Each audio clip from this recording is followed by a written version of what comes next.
It is getting bad out there. That is the report from one pawn shop manager. We're also going to get an update from downtown Chicago of what's happening in the stores and in society there. Also, we're getting a report of more banking issues with ATMs and difficulty getting cash withdrawals out of Chase Bank. Also, we have Berkey legal battles with the EPA doing crazy stuff.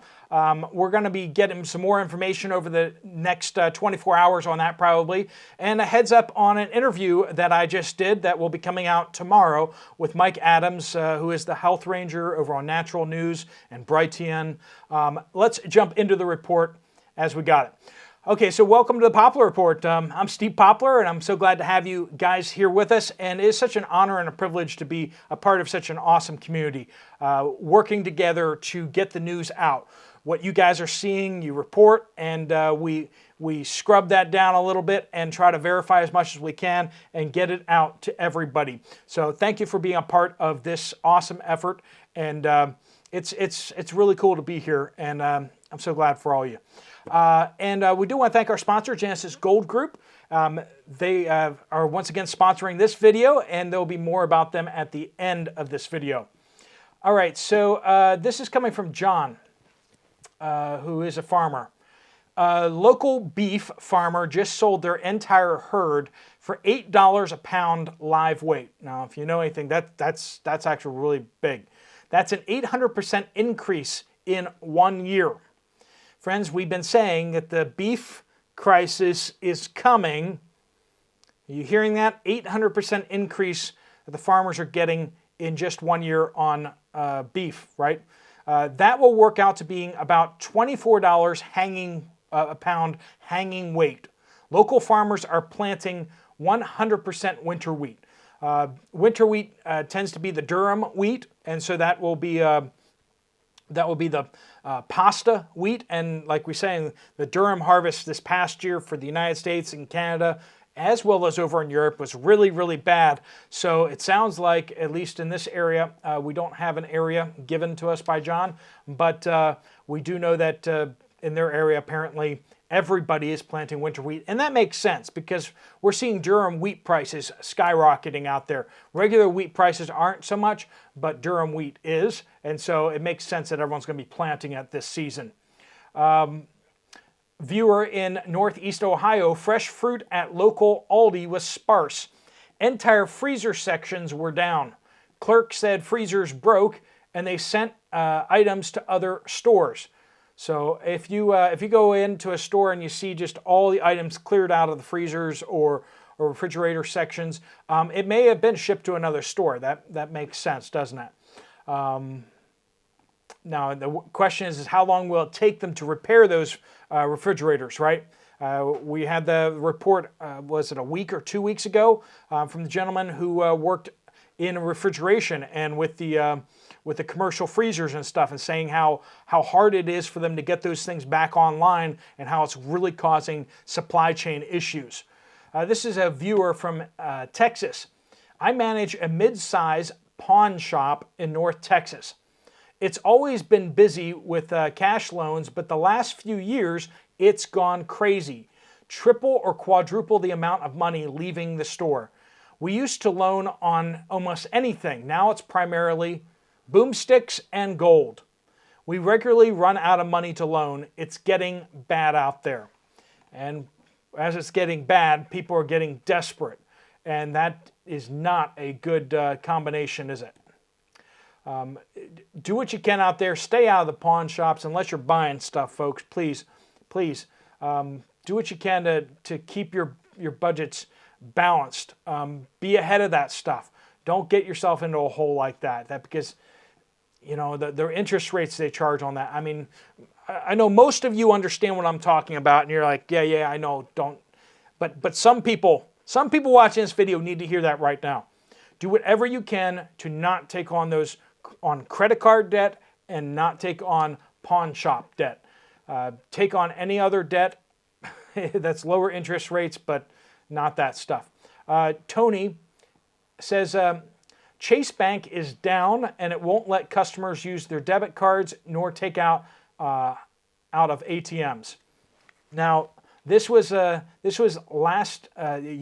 yesterday, and I was not able to find any news articles or online confirmations of this. So please take that with a grain of salt. I could not confirm this, but it was serious enough that I wanted to get it out to you guys. I searched through my comments to see if anyone else had commented about this.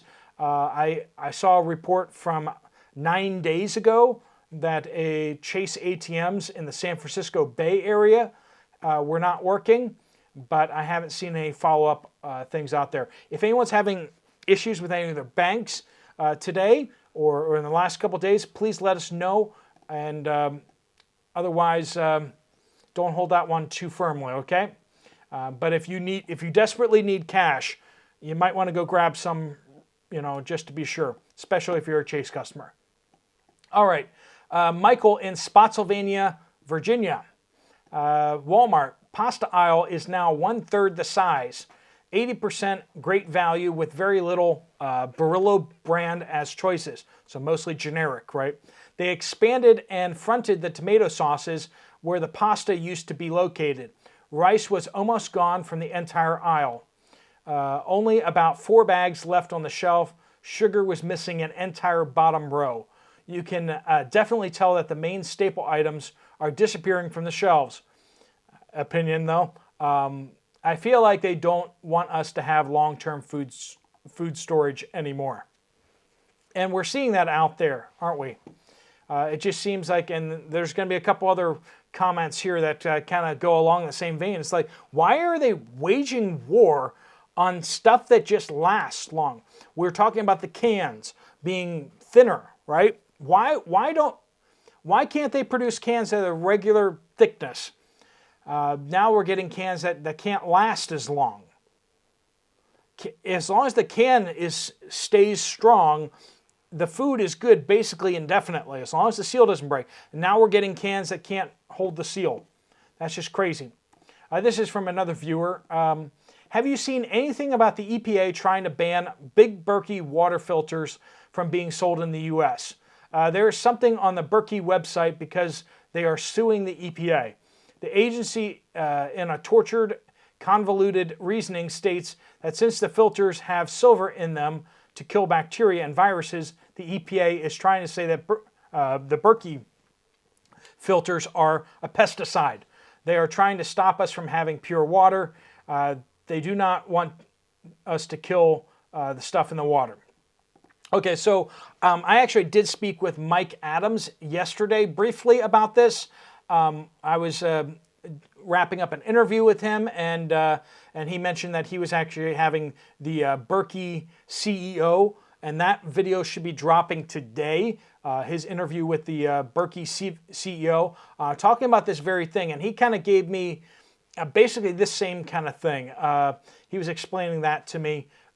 Sounded very similar, but if you want to find out more, you probably want to go over to Brighteon or Natural News. You can get to it through naturalnews.com, and you'll find the videos up there. And then tomorrow, I'm actually going to be I'm on the next interview, so that's something you should be checking out if you have questions about the Berkey, because I'm not the guy to answer all those questions, but the CEO of Berkey makes sense. He might be the one, right? And then tomorrow you might want to check out the interview with me. 45 minutes. You usually only get like 15, 20 minutes of me, and usually I'm working through lists, but it was a good interview. A lot of good questions.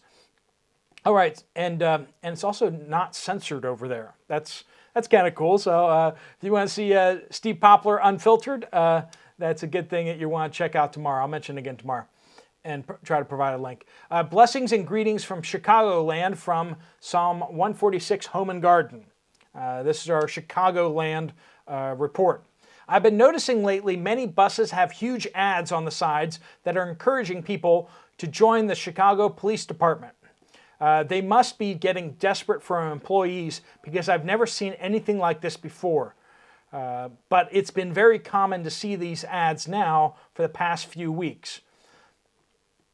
Is that going to increase the level of corruption in the police force or decrease that level of corruption? let me know what you think about that. Them just pulling people in off the streets to get into the police force. Might that backfire? Might that backfire? Or maybe that's the purpose of it. I don't know. Also, this is still in Chicago. Also, canning supplies are beginning to dwindle at Wally World. They haven't got a single pack of the half-gallon sized ball jars. No pressure canners in sight. No sets of utensils for the process. No jars of citric acid. No packets of the pickling seasonings that keeps them crispy. And there were probably only 15 to 20 cases altogether of jars, all the sizes, right? Some small jelly jars, pint and quart size only. Before, they used to have at least a dozen of each size on the shelf. Lids are also becoming an issue as more and more of them are dented.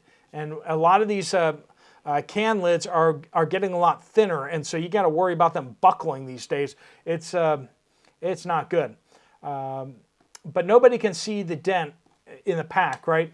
Until they're opening up the pack of jars and removing the rings from them first.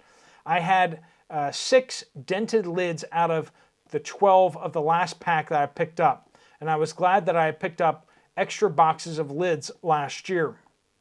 It just seems like they don't want, once they determined that people who can food are the enemy. This has happened during the cough, right? The Facebook suddenly started banning the canning groups because, you know, someone wanting to can their food out of their garden is now enemy number one. Not people who are murdering people, not people who are committing all sorts of crimes against children. No, it's the people who are trying to can their own vegetables. Those are the people who you should really be worried about.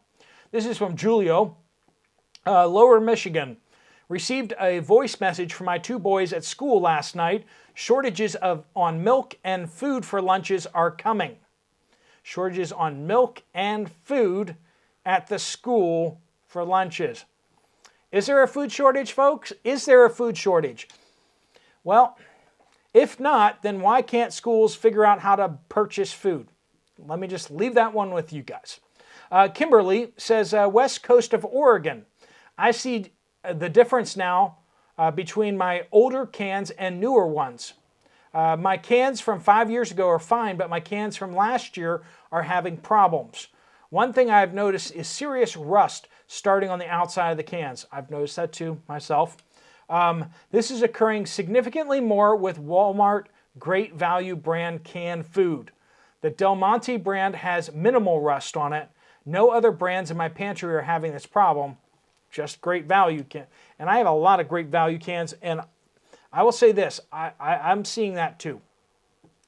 I had to move canned food from with 2025 Best Buy dates to the use first section of my pantry. So far the damage has not gone through to the inside, but I don't think they will last to their 2025 Best Buy date. I had to check through every can I have. I'm estimating I may lose 1/3 of my canned pantry food to rust before I can consume it. This food is supposed to help us through hard times. I will not be buying Great Value brand canned food anymore. Please remind your viewers to check their supplies regularly for issues. That's so very true, folks. A couple of key points there. Make sure you're checking your food supplies. If you have them set up for long term, make sure that they're either just really well set up, but then even it's good to still take a glance and gander at them every so often. I'm not talking about necessarily popping seals, but I am talking about if you have your buckets of food kind of tucked away, give them a check. Make sure rodents haven't gotten into them, and also give you some peace of mind. Also, be careful about where you put your canned goods, because if you put them in some place where there's high moisture, they rust so much faster. And hear from me who made that mistake. I had a great room in this new house that I was like, this is perfect. But the problem is it has like an exterior wall, and it's down in the basement, and it just, the temperature shocks in there are enough that it just creates a lot of condensation in there. And I have a lot of canned goods that have gotten rusted, and so I'm trying to eat through all those. now, and I've had to remove most of my canned goods out of there because it's just not good. If you have the big packs that are shrink wrapped, that is helpful. But once cans start rusting and they start bursting, they just cause all the other cans around them to burst, and it's a mess. It's a mess. But those are my problems. Please don't have my problems, okay? This is from J Reset. Wife and I ran to Dollar General about 6 p.m. yesterday here in South Georgia to get a loaf of bread. Dollar General had bread, but it was bad and empty of shelves. People were asking each other, did you happen to see tea bags? And there's no butter. I can't find sugar. Have you seen sugar? Very sad. Huge empty spaces all over the store, even up by checkout. We're seeing that more and more, aren't we? This is from Steve in Adams County, Pennsylvania. Adams County, Pennsylvania is a major apple producer in the state. Knaus Foods owns Musselman's for the applesauce, right? Biglerville processing plant is rejecting apple crop, and the plant is shutting down. Apple growers concerned because the processing plants are rejecting the harvest. Apples are not being picked. Growers are looking for other buyers for the apples. If they can't find a buyer, apples will rot on the trees. Apples should be picked now through October. So we'll keep on that story, especially since I'm here in that neck of the woods. Hopefully that apple situation gets sorted out, because that's a lot of food if those apples go to waste. If you want to get more information about Genesis Gold Group and find out what you can do with your retirement plans and get some answers to some of your questions, there's a link right here that'll take you directly to a sign-up page that you can get some information. If you want to check out another video from this channel, there's one right up here. I'll see you over there, or I'll see you later. Steve Poplar of the Poplar Report, out.